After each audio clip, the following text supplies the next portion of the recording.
இந்த வீடியோவை பார்த்தா யாருக்குமே தெரியும், இதுல முகாந்திரமே இல்ல. டிசிப்ளினரி ஆக்ஷன்ல சஸ்பெண்ட் செய்யப்பட்ட ஒருவர் இன்னொருத்தரோட வந்து இவருடைய காரை மறித்து கேட்டை வந்து இழுத்து இவர் போறதுக்கு இல்லாம பண்றாங்க. இது எதுக்கு நடக்குதுன்னா, அமைச்சர் பொன்முடி அவர்கள் சொல்லி கொடுத்துதான் அது முழுசா நடக்குது. இப்ப ஏன் நான் பொன்முடி உள்ள கொண்டு வரேன்னா, இதுக்கு பேக்ரவுண்ட் ரெண்டு இருக்கு. பெரியார் பல்கலைக்கழகத்துல ரெஜிஸ்டார் பாத்தீங்கன்னா 5 ஆண்டுகளாக ரெஜிஸ்டார் இல்லாம அந்த பல்கலைக்கழகம் இயங்குது. பொன்முடி அவர்கள் இவரை கம்பல் பண்றாங்க, இவரைத்தான் ரெஜிஸ்டாரா போடணும். அதற்கு துணைவேந்தர் ஏத்துக்கிறார். கவர்னர் என்ன சொல்றாரு, துணைவேந்தர்கிட்ட ஒரு ப்ராசஸ் வேகமா கிரியேட் பண்ணி நியாயமான முறையில ஒரு ரெஜிஸ்டாரை போடுங்கிறார். இவங்க என்ன பண்றாங்கன்னா, அந்த ரெஜிஸ்டாருக்கான போடுறதுக்கான மீட்டிங் கூப்பிடுறாங்க.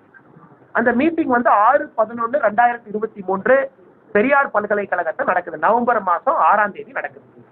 அந்த மீட்டிங்ல நம்முடைய higher education secretary Karthik IAS higher education secretary அவரு வரல.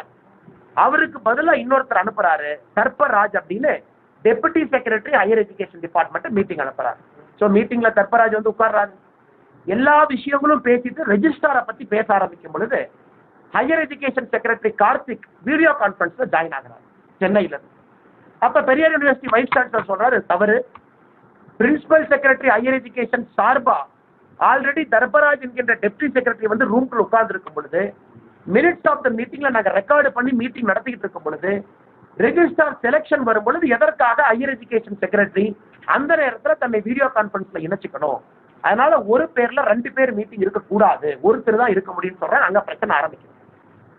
அந்த மினிட்ஸ் ஆஃப் மீட்டிங்ல என்ன பேசினாங்களோ கவர்மெண்ட் அதை லீக் பண்றாங்க.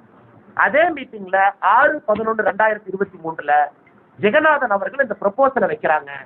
பியூட்டர் ஃபவுண்டேஷன் அப்படிங்கிற இந்த கம்பெனியை நாம ஆரம்பிக்கிறோம், 4 பேர் ஆரம்பிக்கிறோம், இந்த கம்பெனி மூலமா தொழில் பயிற்சி கொடுக்கணும்னு ஆரம்பிச்ச proposal it's a confidential information.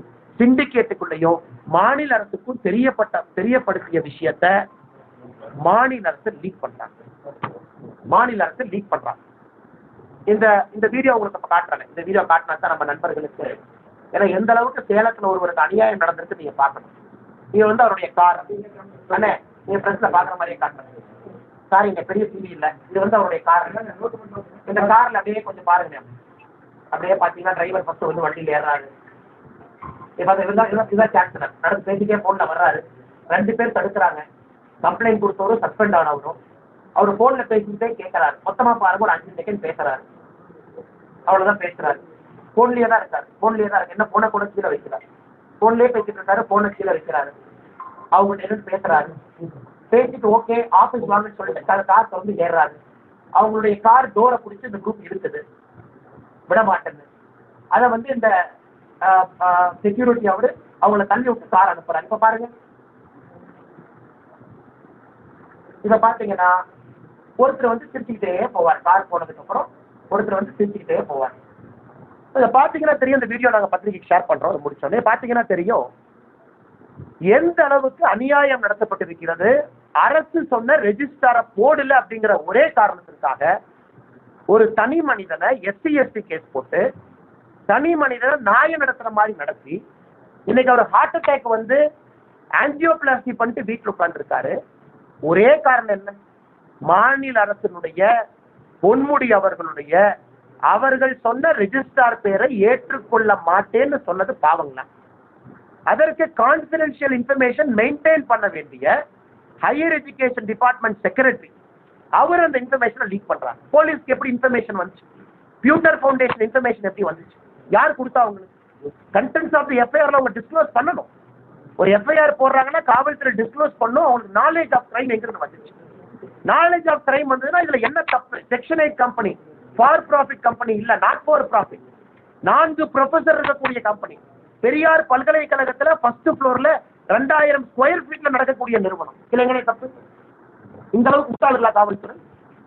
நானும் காவல்துறையில பணியாற்றிருக்கிற நேர்மையான அதிகாரிகள் இருக்கிறாங்க, இன்னும் நான் நம்புறேன்.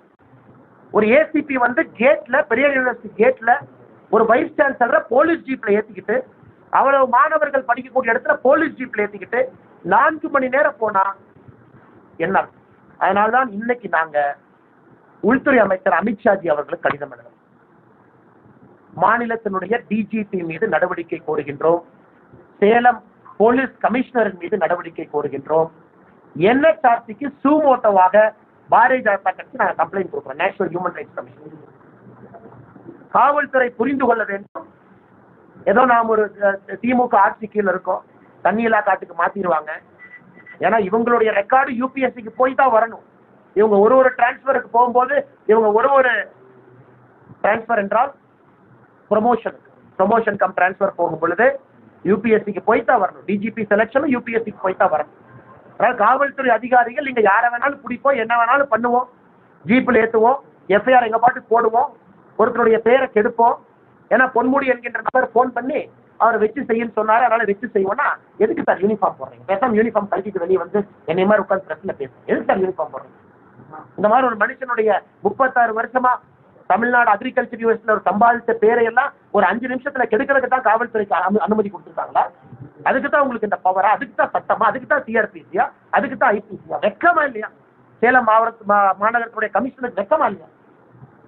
நான் இவ்வளவு சொல்றேன், இவ்வளவு டேட்டா கொடுக்குறேன், வீடியோ கொடுக்குறேன், இவ்வளவு இன்ஃபர்மேஷன் பாத்தீங்கன்னா இல்ல போலீஸ் ஒண்ணு தப்புன்னு சொல்றேன், இல்ல போலீஸ் ஒரு டேட்டா தப்புன்னு சொல்லிட்டு, இல்ல பியூட்டர் ஃபவுண்டேஷன் அது ப்ரொஃபசர் இல்லைன்னு சொல்லட்டும், அது செக்ஷன் 8 கம்பெனி இல்லைன்னு சொல்லட்டும், 4:40க்கு அரெஸ்ட் ஆகலின்னு சொல்லட்டும். பாதகம் செய்பவரை கண்டால் நாம் பயங்கொள்ளலாகாது பாப்பா, மோதி மிதித்து விடு பாப்பா, அவர் முகத்தில் உமிழ்ந்து விடு பாப்பா. அண்மை செய்திகளை உடனுக்குடன் தெரிந்து கொள்ள இணைந்திருங்கள் இயம்நாடு தொலைக்காட்சியுடன்.